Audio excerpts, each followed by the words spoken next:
wahlul 'uqdatam min lisani yafqahu qawli. Amma ba'du.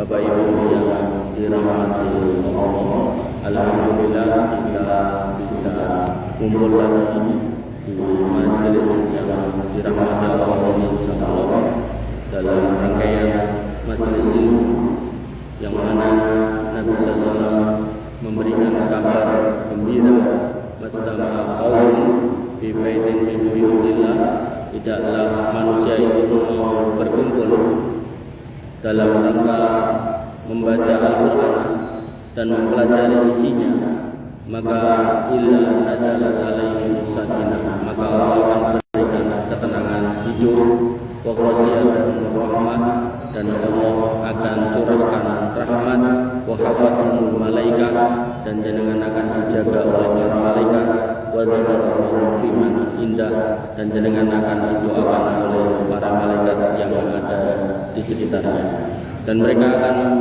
mendoakan panjenengan, Allahumma ighfir lahum warhamhum.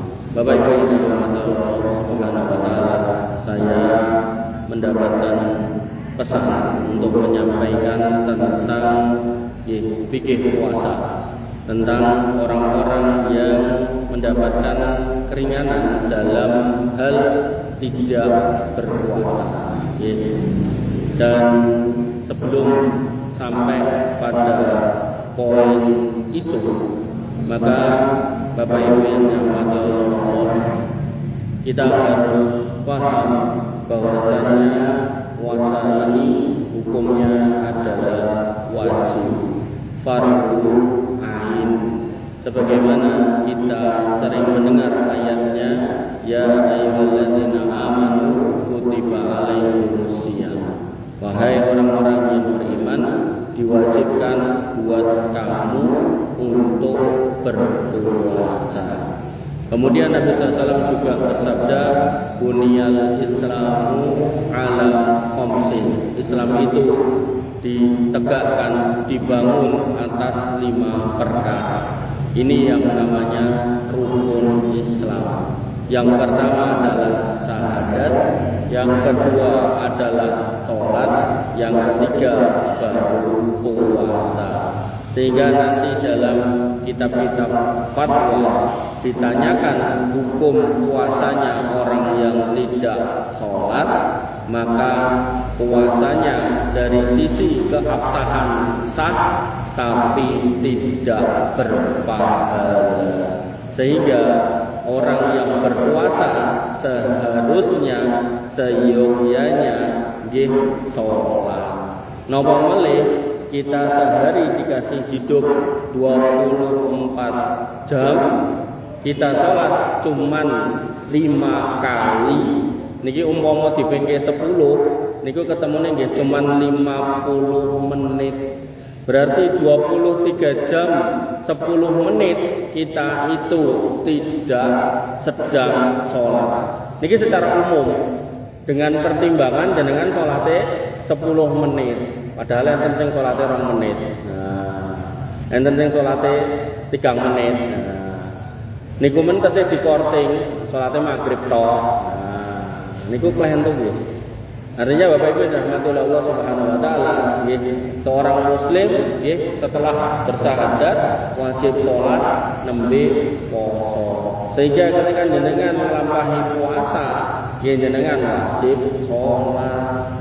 Nah, Bapak Ibu rahmatullah Allah Subhanahu wa taala, baru pada ayat yang ke-184 Allah menyebutkan faman kana minkum maridun aw ala safarin, barang siapa yang di antara kamu sakit atau safar, fa iddatun min ayyamin ukhra, maka mengganti pada hari yang lain.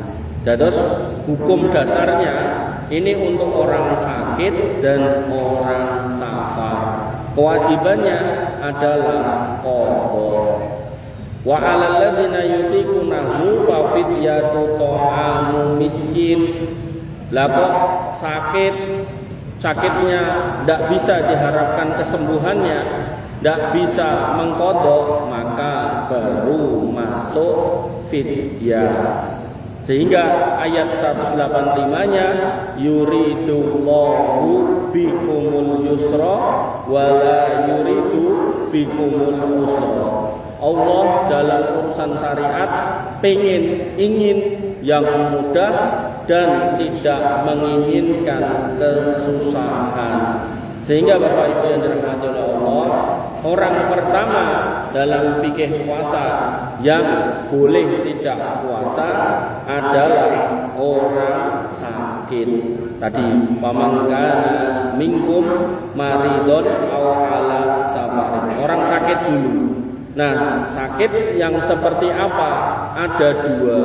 Sakit yang sifatnya sementara alias ada peluang kesempatan untuk sembuh, atau sakit yang tidak ada kesempatan untuk sembuh. Untuk sakit yang punya peluang sembuh, maka dia wajib qadha, tidak perlu bayar fidyah. Tapi kalau kemudian sakitnya sakit yang tidak bisa sembuh, jadi sakit yang memang sudah bertahun-tahun dan sepanjang tahun, niku nek wong Jawa nyebute lara tuwa. Nah, yang seperti itu maka wajib membayar fidyah. Sehingga Bapak Ibu rahmatullah Allah Subhanahu wa taala, syarat sakit yang membolehkan orangnya tidak puasa yaitu satu, sakit yang memberatkan untuk puasa. Terus siam niku raosipun niku susah banget. Mboten kiyat, mungkin padarane perih napa sirahe kliengan. Nah, pokoknya sing ngoten niku boleh mukah. Nah, tapi nek sakitnya ndak masuk dalam kategori ngoten niku, lara panu, lara gudik, ngoten niku. Nah, itu kalau berpuasa lalu mukah, kata Nabi, puasa setahun tidak bisa menggantinya. Karena itu menyepelekan syariat. Nanti sebagian ulama menyebutkan orang ngaku Islam di bulan Ramadan nggak poso, maka di kemungkinan besar dalam hatinya itu ada penyakit kemunafikan. Artinya kalau dia masih punya iman, niku tetap berusaha pripun carane poso. Wong tanggane poso, dulure poso, kancane poso, mosok daerah poso. Jadi nek sudah ndak punya izin sama menungso, nah niku tambah ranti izin sama Gusti Allah. Karena tingkat malu yang paling tinggi itu malu kepada Allah, dan itu hanya dicapai oleh orang-orang yang punya level keimanan yang sangat tinggi. Makanya umumnya kita nek wis izin karo wong. Makanya Nabi mengatakan, "Nggih, di dalam tastahi fasna masita, nek wis ra izin karo menungso, ya sak karep-karepmu ning arep urip." Nah, maka dalam konteks orang yang Ramadan tidak mau berpuasa, maka ada potensi penyakit kemunafikan di dalam hati. Nah, kemudian yang kedua, sakit yang menjadi syarat bisa tidak puasa, yaitu sakit yang dikhawatirkan tambah parah kalau puasa. Sahur derek, kemudian melampaui siang, kok jam 10 tambah keringan, ditensi 175, mungkin jam 9 jam mundak 185 gitu kan. Nah niku nek ditutup ya mungkin jam 12 niku langsung opnam niku. Nah, makanya niku nek ngoten niku mokah mawon ndak apa-apa. Kalau sudah grafiknya sudah naik gitu tuh sudah mendingan langsung buka puasa. Kalau gak ada lari putra anak nomor pinten sih lali. Anak 6 nomor 3 ya nih. Siji loro telu nomor 3. Niku waktu masih dia kecil niku poso, jenenge cah cilik to. Poso niku terus playon, dolanan bal. Niku jam 5:15. Niku lambene niku pun biru banget. Niku karepe wong sing ra mudeng, wis kan dilungkas kok adane nanggung. Nah, kula sanjange iki nek dibablaske malah mati tenan itu kan. Wis kon mukah wae, enggak apa-apa. Lah pun biru niku didemok niku pun adem kabeh. Langsung tunjuki teh niku langsung padang. Senyum niku. Ya karepe pengen bal-balan meneh gitu, jenenge cah cilik. Bapak Ibu rahmatullah Allah Subhanahu wa taala. Itu sakit yang dikhawatirkan bertambah parah. Kemudian ada juga sakit yang memperlambat kesembuhan jika berpuasa. Dokternya pun sanjang, niki obat kedah diunjuk Pak ping 3. Soalnya mungkin nek boten diunjuk, mungkin niki bakterine nopo kankere tambah parah. Wah, kula ajeng poso, tenan malah tambah parah. Nek ngoten niku mending boten sah poso. Nggih, termasuk jenengan misal nggih kedah cuci darah, lalu kemudian dengan cuci darah lemas, mungkin harus minum apa, vitamin apa-apa ya. Pilih poso, kedah cuci darah. Yo insya Allah besok layatan gitu. Makanya Bapak Ibu rahmatullah, nanti dalam bab sakit ini, seorang muslim tidak boleh nyandai sendiri, harus pakai nasihat atau advice dari dokter. Ngoten. Ning dokternya dokter muslim nggih. Ampun dokter sing ra poso yo ngene dokter ra poso tekoki rasa poso. Ngancani aku nang neraka, jangan. Dokter yang Islam, dokter Islam yang baik, yang amanah, ya insya Allah ada di rumah sakit Islam Pustati. Makanya Bapak Ibu rahmatullah, dokternya harus nyari dokter yang baik. Bapak Ibu rahmatullah subhanahu wa ta'ala. Nah, kemudian yang kedua adalah musafir. Musafir ini adalah orang yang bepergian. Ning boten sembarangan musafir ya. Disebutkan dalam riwayat Anas bin Malik, hadis Bukhari nomor 1947, kunna nusafiru ma'an Nabi sallallahu alaihi wasallam falam ya'ibis shaimi 'alal muftir walal muftir 'alas shaim. Kami pernah bepergian bersama Nabi dan orang yang puasa tidak pernah ngejek orang yang tidak puasa, orang yang tidak puasa tidak pernah ngejek orang yang berpuasa. Artinya ada pilihan, boleh puasa, boleh tidak. Dengan catatan ada kesanggupan dan memenuhi syarat agar bisa tidak puasa, maka perjalanannya harus disebut safar. Safar niku kembali kepada uruf, kembali kepada kebiasaan masyarakat, disebut safar itu pada jarak atau kondisi seperti apa. Umpami niki Solo jenengan tindak Semarang, niki nek kula tanglet menurut jenengan pada umumnya niku pun safar napa dereng?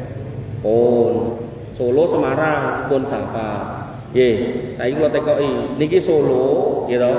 Terus melompat kali mojo niku Sukoharjo. Nah, niki nek mriku jenengan ten Laban napa ten Mojo Laban napa ten Krajan niku safar napa mboten? Dereng. Makanya jenengan yang tidak dari sana ke sini, ampun mampir nyoto. Nah, soalnya jenengan tidak safar. Ngoten nggih. Makanya safar itu punya syarat dan syaratnya kembali kepada uruf masyarakatnya. Kebiasaan masyarakat menyebut safar itu berapa jaraknya. Nah, sehingga nanti berbeda-beda definisi safar tiap masyarakat. Walaupun berbeda, ulama memberikan batasan paling boten 80 kilometer, paling boten. Artinya kurang dari situ sedikit tak apa-apa. Misal jenengan di sini sampai Jogja, jenengan sudah memahami itu sebagai safar, tidak apa-apa jenengan di tengah jalan buka puasa. Nek jenengan kiat.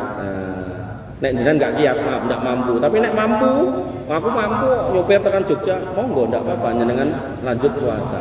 Tapi nek mau mriki dugi Laban, mosok muka, alasannya safar, nggak boleh. Mriki Solo Baru, mosok muka, alasannya safar, itu yang nggak boleh. Makanya Bapak Ibu rahmatullah Allah. Kemudian hukumnya buat yang safar yaitu dia wajib qadha, tidak perlu bayar fidyah. Mungkin enten sing safar wegah poso, wegah bayar qadha juga. Pilih fidyah niku klentu gitu. Ketika keliru maka fidyahnya berarti tidak sah dan dia tetap wajib untuk berpuasa. Nah, kemudian yang ketiga yang boleh tidak berpuasa, bahkan wajib tidak puasa karena puasa buat dia hukumnya haram, yaitu wanita haid dan nifas. Haid niku darah yang keluar dari seorang wanita pada tanggal tertentu setiap bulan. Nek nifas keluarnya karena melahirkan, miskram juga termasuk. Nah, Bapak Ibu yang dirahmati oleh Allah Subhanahu wa taala, nek haid nggih niku umumnya 1 minggu. Nah, maksimal 10 hari. Kalau lebih dari itu maka dihitung istihadah, kecuali memang jenengan sudah pasti haidnya lebih dari 10 hari. Misal enten ibu-ibu yang haidnya 12 hari atau 13 hari, wis genah niku pokoknya benulan semonten, nggih pun niku haidnya berarti 13 hari. Tapi buat jenengan yang boten genah harinya, kadang seminggu, kadang 8 hari, kadang 9 hari, maka minimal 7 hari, maksimal 10 hari, sisanya dihitung istihadah. Wabil khusus ketika jenengan bisa meniteni tanggalnya, niteni warnanya, dan niteni bentuknya, maka itu kalau sesuai dengan yang jenengan titeni, maka itu haid. Nah, carane niteni piye Mas? Bapak-bapak tanglet. Nah, mungkin mang tanglet garwa jenengan. Karena kula dhewe ya urung tau ndeloki haite bojo kula, urung tau. Kula namung menyampaikan berdasarkan kitab fikih. Nah, Bapak Ibu yang dirahmati oleh Allah Subhanahu wa taala, kalau nifas maka maksimal 40 hari. Kalau 2 minggu selesai, maka berarti nifasnya nggih namung 2 minggu. Tapi kalau kemudian nifasnya darahnya keluar 50 hari, maka yang berlaku tidak puasa cuman maksimal 40 hari. Yang 5 hari tetap puasa karena dihitung sebagai istihadah. Dan orang yang haid dan nifas haram puasa. Artinya nek nekat poso mboten entuk pahala ning malah entuk dosa, puasanya tidak sah. Sehingga orang yang haid dan nifas punya kewajiban qada saja, tidak ada fidyah. Bapak Ibu yang dirahmati oleh Allah Subhanahu wa taala, lalu kapan dia mengqadanya? Ya begitu selesai dari haid dan nifasnya.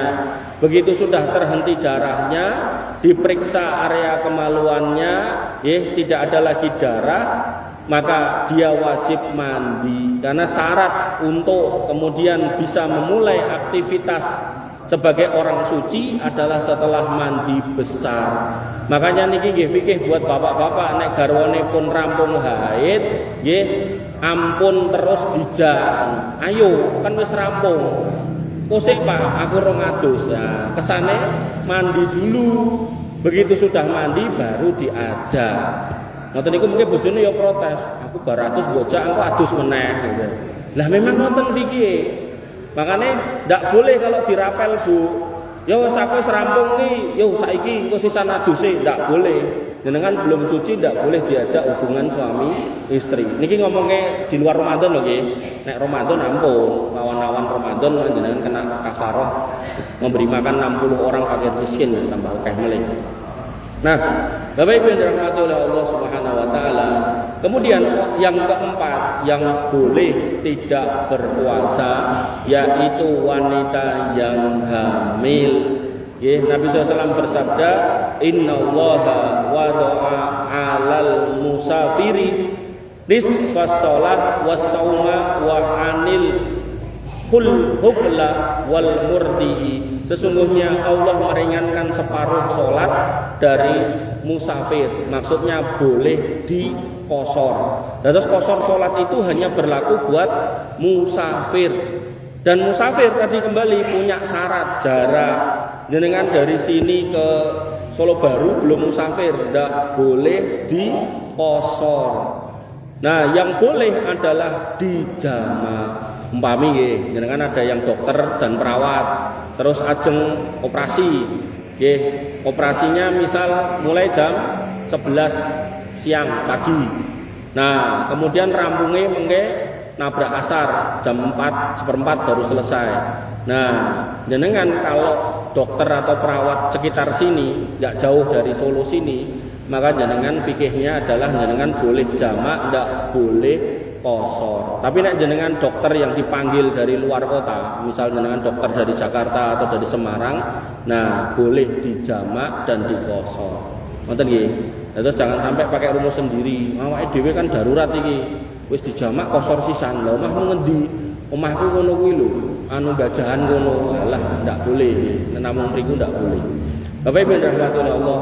Nah, kemudian separuh sholat untuk musafir dan juga puasa dari wanita hamil dan menyusui. Jadi Allah meringankan.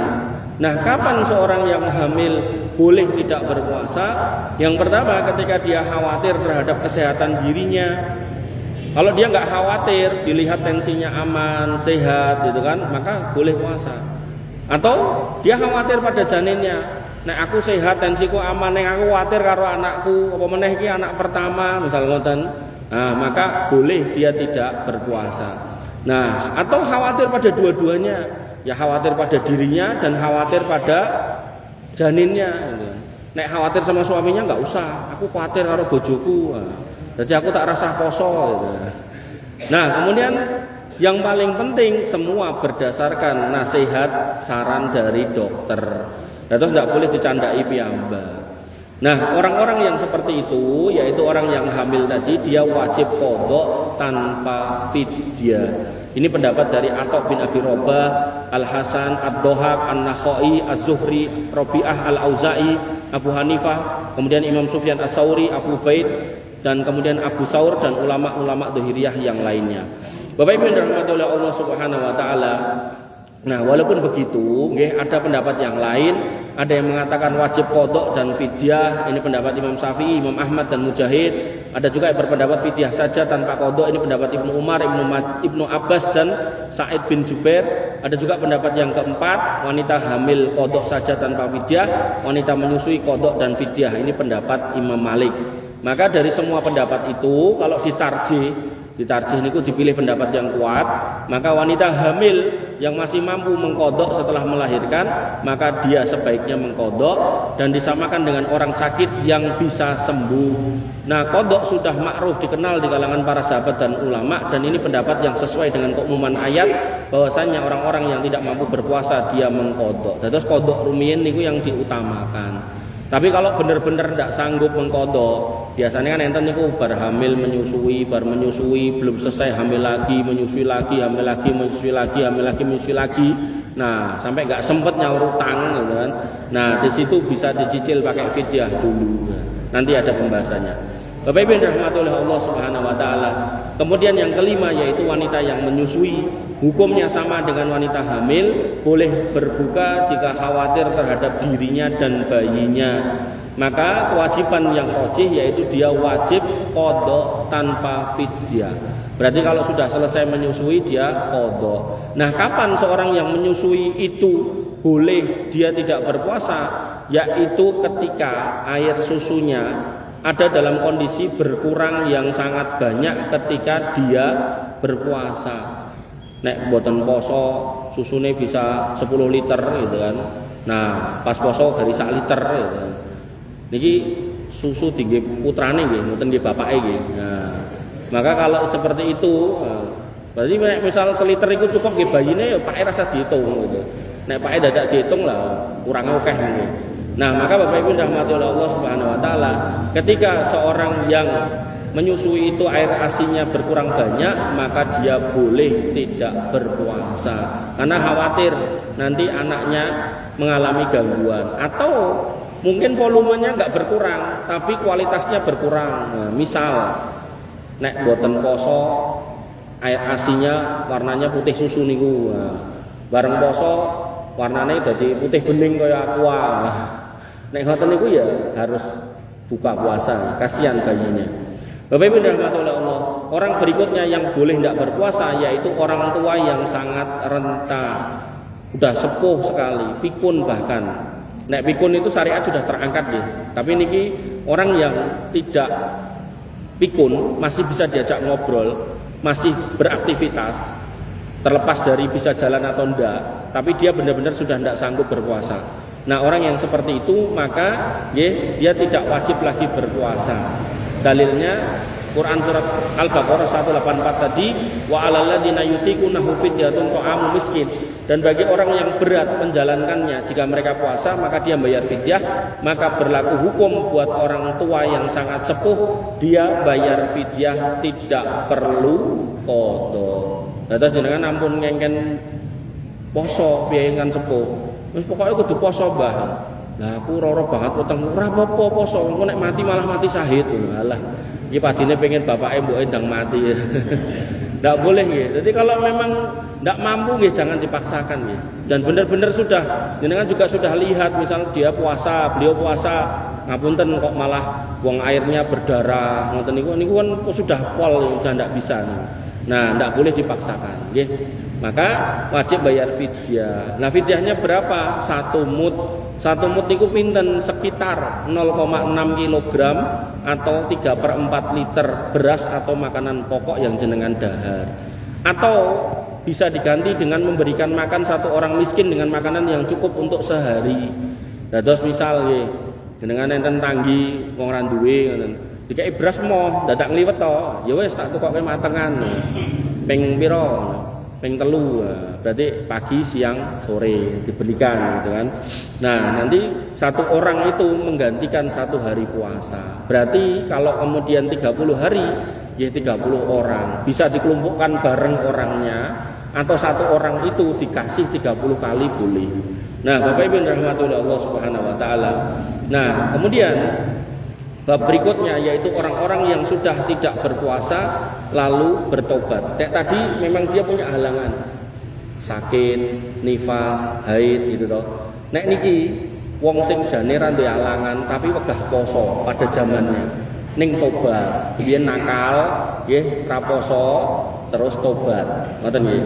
Nah, orang yang seperti ini nggih, yang pertama mereka mendapatkan ancaman karena meninggalkan puasa dengan sengaja pada waktu meninggalkannya. Karena meninggalkan puasa dengan sengaja tanpa udzur syar'i adalah dosa besar dan perbuatan yang sangat keji. Nabi SAW bersabda, tadi sudah saya singgung, yaitu man aftara yauman min Ramadan min ghairi rukhsatin walam maradin lam yaqdi anhu shaumud dahri wa in shamahu. Orang-orang yang wajib puasa, mampu puasa, ning ndak mau berpuasa, maka puasa setahun ndak bisa ngerentasi ngerampungi utang puasa 1 harinya. Nek sengaja ditinggalkan, ndak bisa nebus. Nah, makanya Bapak Ibu dirahmati oleh Allah Subhanahu wa taala, orang yang seperti itu, nggih, yang pertama caranya dia wajib tobat dulu.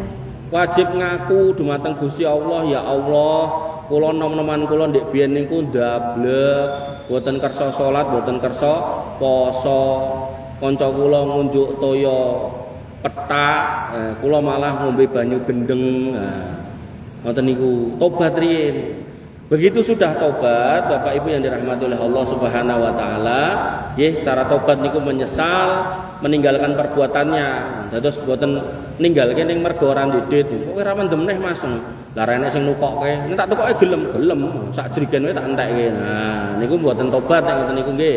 Jadi namanya tobat niku mau punya uang mau enggak tetap ditinggalkan. Kemudian berazam untuk tidak mau mengulangi, memperbanyak istighfar mohon ampun dan memperbanyak amal solih. Berarti amal solih yang ditinggalkan dulu harus diperbaiki, tapi tobat dulu. Bapak Ibu yang dirahmati oleh Allah Subhanahu wa taala, maka kewajiban dia setelah bertobat baru dia mengqadha puasa yang ditinggalkan. Nah, yang ditinggalkan berapa? Nah, di situ perlu dihitung. Ini kalau kayak contoh misal kita, ya panjenengan saya, itu wajib puasa kapan? Pas mulai balik, gitu.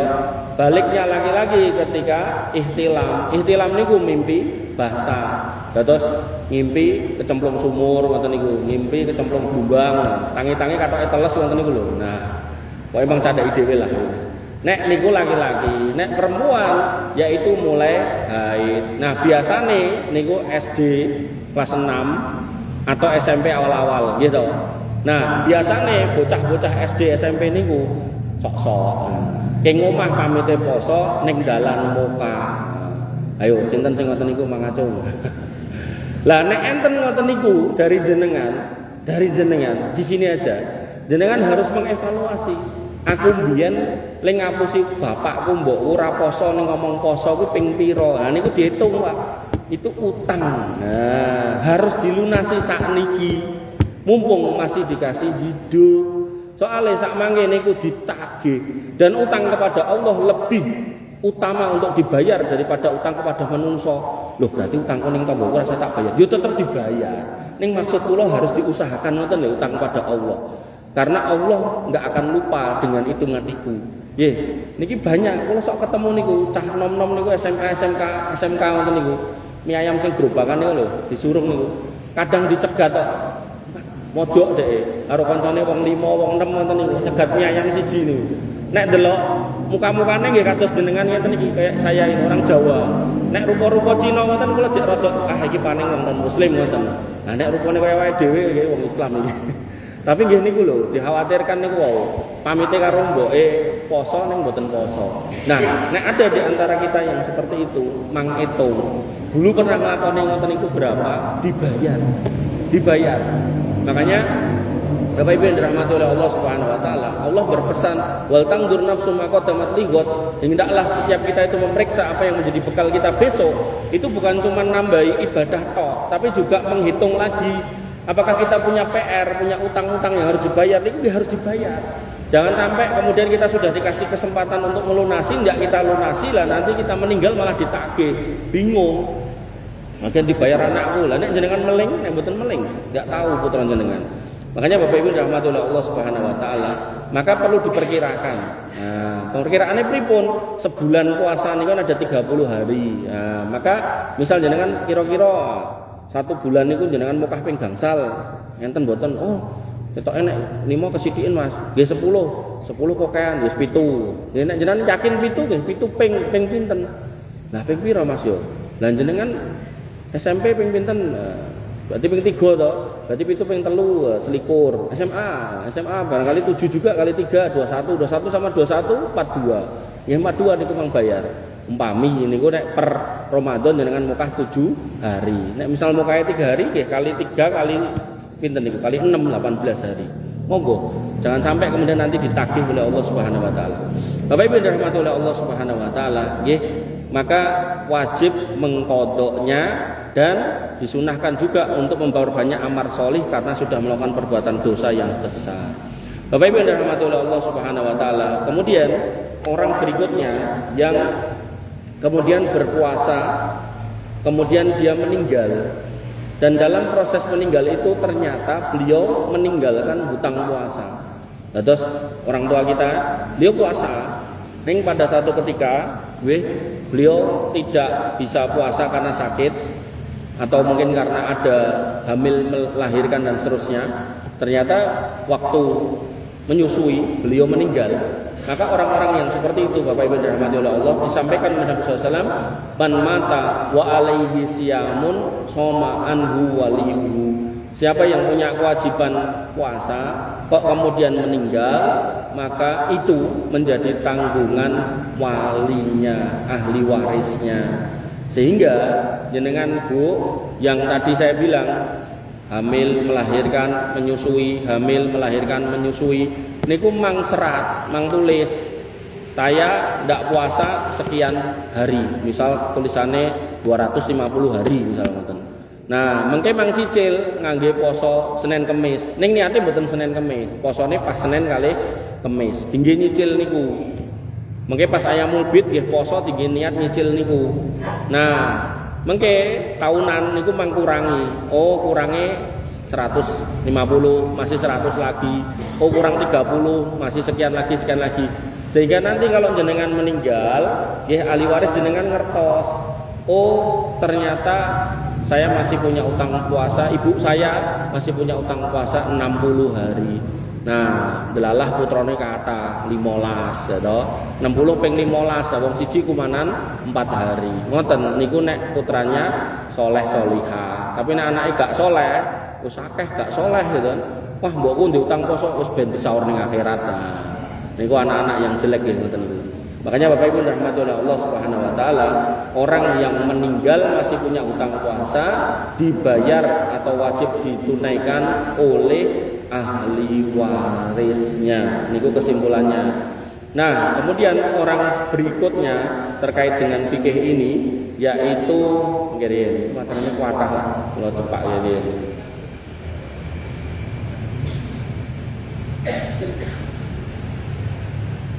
Yaitu wanita yang hamil dan tidak puasa. Niki penjelasan detail dari yang di atas tadi.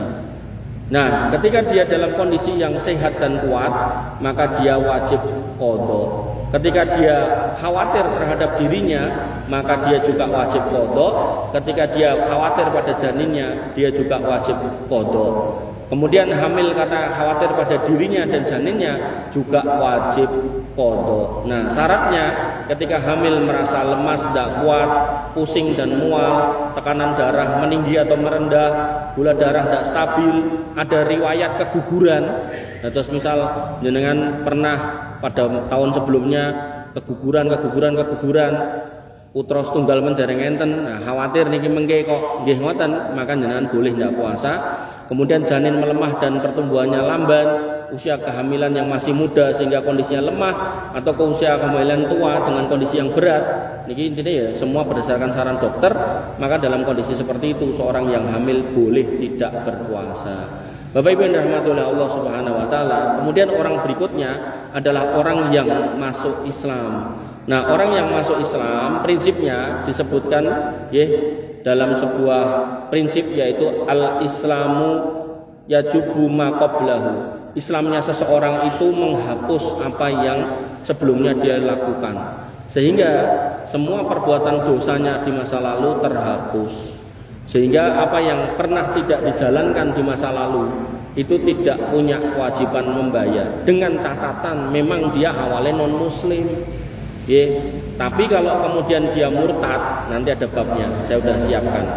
Nah, Bapak Ibu yang dirahmati oleh Allah Subhanahu wa taala, maka orang yang mu'alaf masuk Islam sebelum Ramadan, terus misal masuk Islamnya bulan Sa'ban atau bulan Rajab, maka begitu ketemu Ramadan dia wajib puasa. Dan puasa yang sebelumnya tidak perlu diqadha. Maka mulai dihitung sejak dia masuk Islam. Terus enten nggih sing mireng ngenten iki terus ngomong, "Oh nek aku mlebu Islame bar Ramadan wae ben rasah poso." Niku nggih klentu nggih. Namanya kebaikan itu jangan sampai ditunda, ngoten. Wong nek ajeng nglamar wanita sholihah jenengan tunda mungkin disambur wong liya gitu. Mosok masuk Islam kok ditunda. Bapak Ibu dirahmati oleh Allah Subhanahu wa taala. Nah, kemudian bab berikutnya yaitu orang yang murtad tadi, murtad yang kembali kepada Islam. Jadi orang yang pernah Islam terus keluar dari Islam, terus masuk Islam lagi. Maka Allah Subhanahu wa taala berfirman tentang orang yang seperti itu, "Wa may yartadid minkum an dini fayamut wa huwa kafir fa ulaika habitat a'maluhum fid dunya wal akhirah wa ulaika ashabun nar hum fiha khalidun." Barang siapa di antara kamu yang murtad dari agamanya lalu dia mati dalam keadaan kekufuran, kekafiran, maka mereka itulah sia-sia amalnya. Terus amal yang pernah dilakukan dalam Islam niku tercoret kalau murtad. Nah, niki konteksnya balik lagi. Maka bagaimana dengan puasa orang yang dulu pernah murtad lalu pulang lagi ke dalam Islam? Maka ada sebagian ulama yang berpendapat pertama, gugur semua amal sebelum murtad jika ia mati dalam keadaan murtad.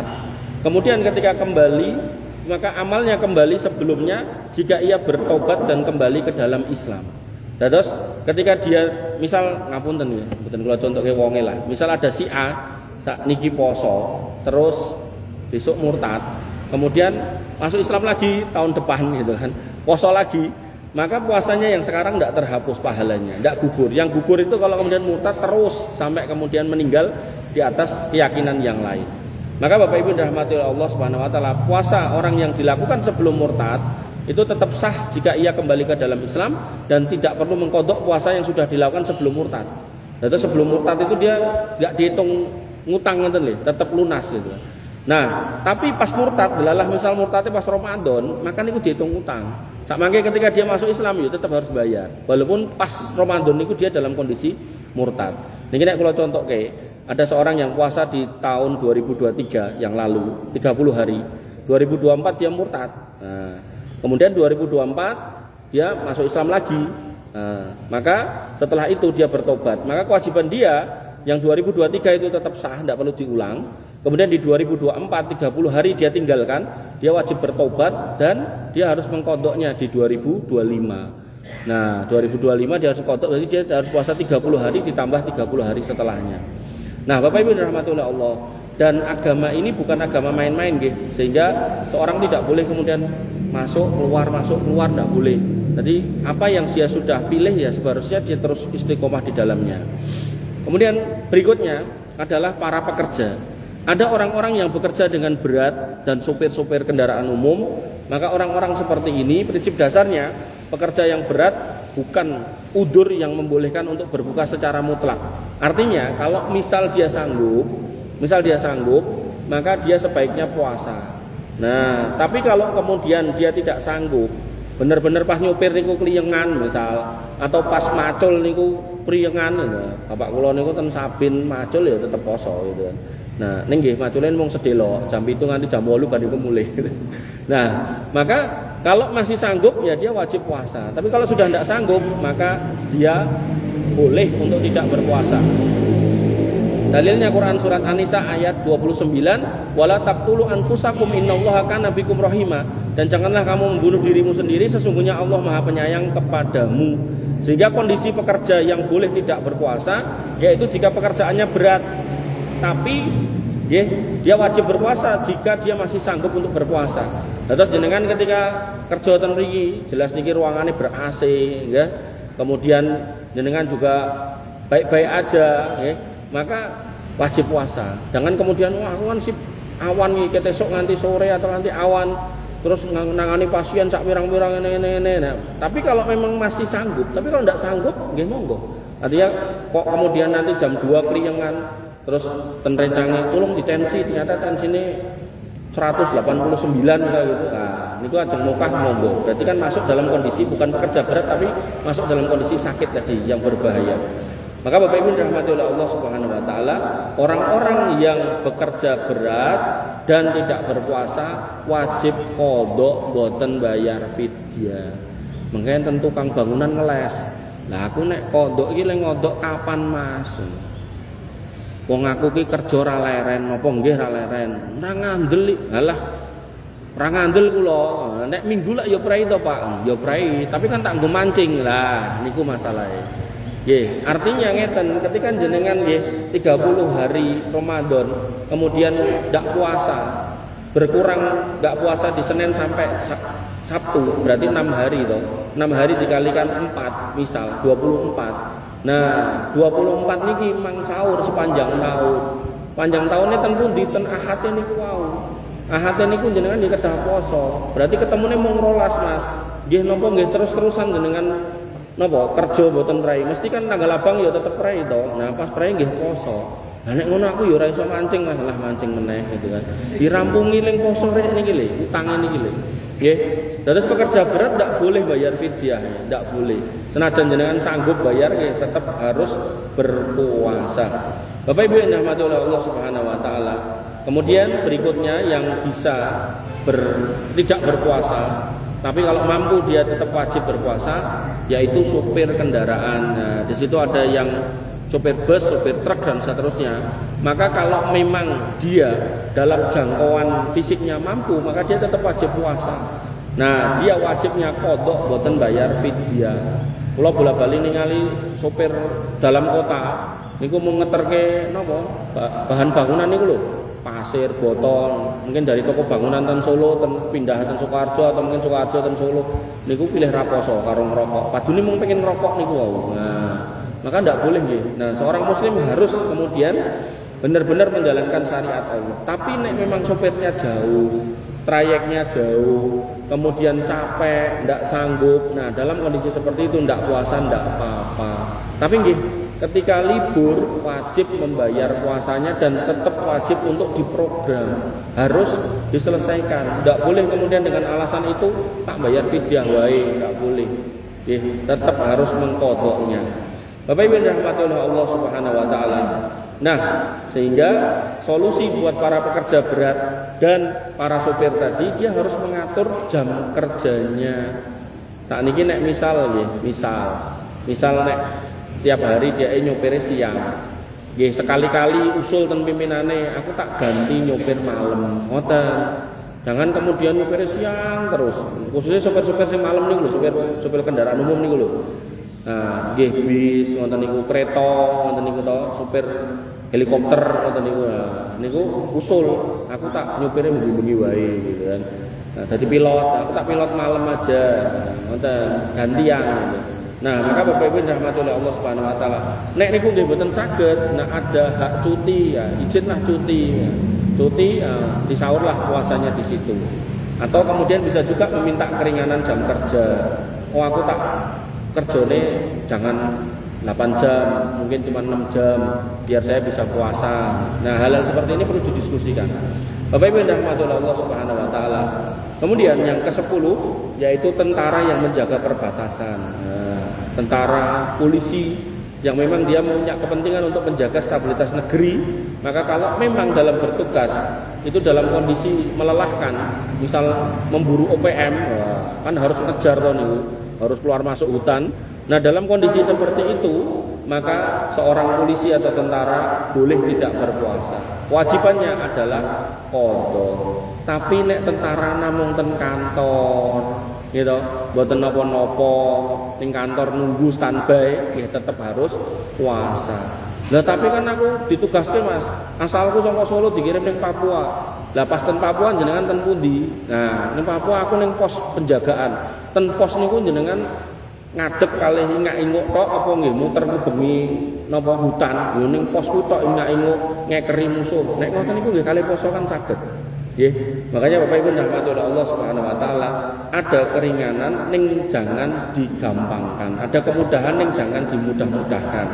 Makanya kalau memang di situ ada kondisi misi-misi yang berbahaya, yang memang harus membutuhkan konsentrasi tenaga yang full, maka seorang muslim yang menjadi tentara atau polisi boleh tidak berpuasa. Tapi kalau kemudian mampu kok nggak berpuasa, nanti berlaku hadis yang di depan. Orang punya kemampuan puasa tapi tidak puasa, maka puasa setahun tidak bisa menebus kesalahannya itu. Yang diperlukan adalah bertobat. Bapak Ibu dirahmati oleh Allah Subhanahu wa taala. Kemudian orang berikutnya yang ke-11, nah ini bisa menimpa kita semua. Suami istri yang melakukan hubungan badan di siang bolong bulan Ramadan. Kan ngempet mungkin bar maghrib boten saged. Nah, orang yang seperti ini dia terjatuh di dalam dosa, bahkan dosanya dosa besar. Ning walaupun dosa besar tetap bisa diselesaikan dengan pertobatan. Kenapa? Karena yang namanya dosa besar ya harus ditobati. Berarti syaratnya yang pertama harus menyesal, yang kedua berjanji atau berusaha untuk tidak mengulangi, yang ketiga memperbaiki. Cara memperbaikinya gimana? Qadha. Nah, selain qadha, dia punya beban kewajiban membayar kafarah, membayar denda. Dendanya adalah yang pertama membebaskan budak kalau ada. Karena enggak ada, maka memberikan makan 60 orang fakir miskin. Nah, itu juga tidak sanggup, maka memberikan pakaian 60 orang fakir miskin. Nek niku enggak sanggup lagi. Nah, terus enten seorang sahabat itu datang kepada Nabi, "Ya Rasul, aku telah binasa." Gitu. Kata Nabi bilang, "Ngopo?" Nah, saya puasa-puasa malah berhubungan dengan istri saya. Ya wes bebas ke budak, boten saged. Ya wes pakai imangan 60 orang pikir pakaian miskin tidak bisa. Lah terus kamu kasih pakaian 60 orang, saya tidak bisa. Nah terus piye? Soalnya sekampung itu paling miskin saya. Syaratnya itu paling miskin saya. Nah, Nabi kemudian mengambilkan satu kantong kurma kemudian dikasihkan. Ya wes nyoba nulih dienggo kowe karo anak bojomu. Nah, makanya Bapak Ibu dirahmati oleh Allah Subhanahu wa taala, pentingnya punya kesibukan ngoten niku. Nek ra ndek kesibukan ning omah niku pikirane mung arep cedhaki bojo mawon. Makanya mendingan jenengan kerja itu timbang nganggur. Pokoke piyai jaler niku harus jadi tulang punggung, jangan tulang tulung. Nah, ndak bener niku. Nah, Bapak Ibu dirahmati oleh Allah Subhanahu wa taala. Nah, kemudian yang ke iki pokoknya tak gawe cepet nek materine kuwatan. Orang yang ke-12, dia berhubungan badan tapi bukan dengan istrinya orang lain alias berzina.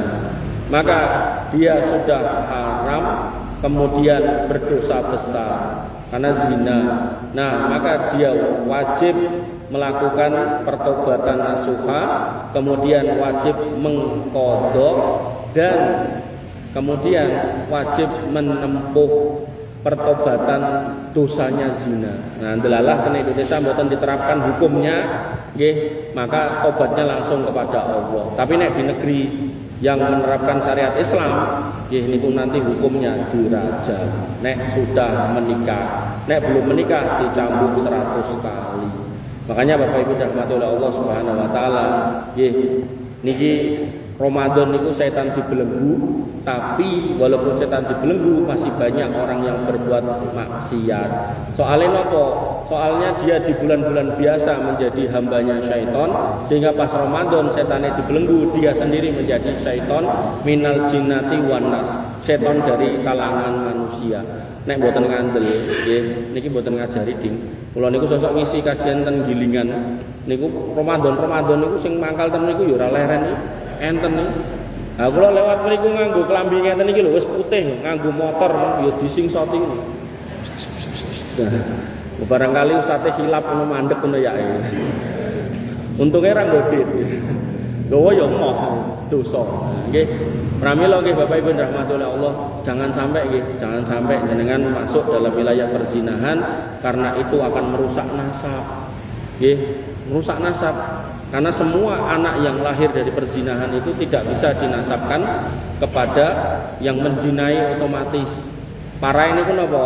Bahwasanya al-waladu lidil firos, lahirnya anak hasil perzinahan niku dinasabkan kepada suaminya yang sah. Kan nyebeli ngoten niku. Kita sebagai seorang suami misal, naudzubillah ya. Kemudian kita ini orangnya Jawa, kulitnya ireng ngeten iki, rambutnya ya ireng gitu kan. Kok terus punya pasangan lahir anak bule terus nemu keng ngendi. Nah, niku ndak bisa dinasabkan pada si bule, dinasabkan kepada suaminya. Suaminya nek enggak terima nanti gugat ke pengadilan pakai sumpah li'an. Berjanji, bersumpah, bahwasanya ini bukan anak saya, mengucapkan. Nah, nanti ditalaknya talak li'an. Kalau talak li'an itu tidak bisa kembali selama-lamanya.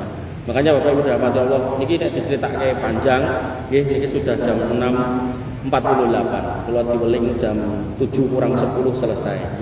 Mungkin ini yang bisa saya sampaikan. Intinya masih banyak fikih tentang orang-orang yang boleh tidak berpuasa dan cara membayarnya yang seharusnya kita semua harus tahu. Wabil khusus kita di bagian mana, jangan sampai kita keliru. Nanti tidak puasa bayar fidyah, berpuasa bayar fidyah, padahal harusnya qadha niku klentu. Atau kemudian tidak puasa boleh bayar fidyah, tapi kita malah qadha akhirnya rekoso dhewe niku nggih klentu. Pentingnya mempelajari fikih ini wabil khusus disesuaikan dengan keadaan kita agar kemudian kita menjadi insan yang bertakwa. Kita tutup dengan doa, pilih panjenengan aminkan, mudah-mudahan di pagi yang sejuk ini Allah rahmati kita semua dan Allah kabulkan doa kita.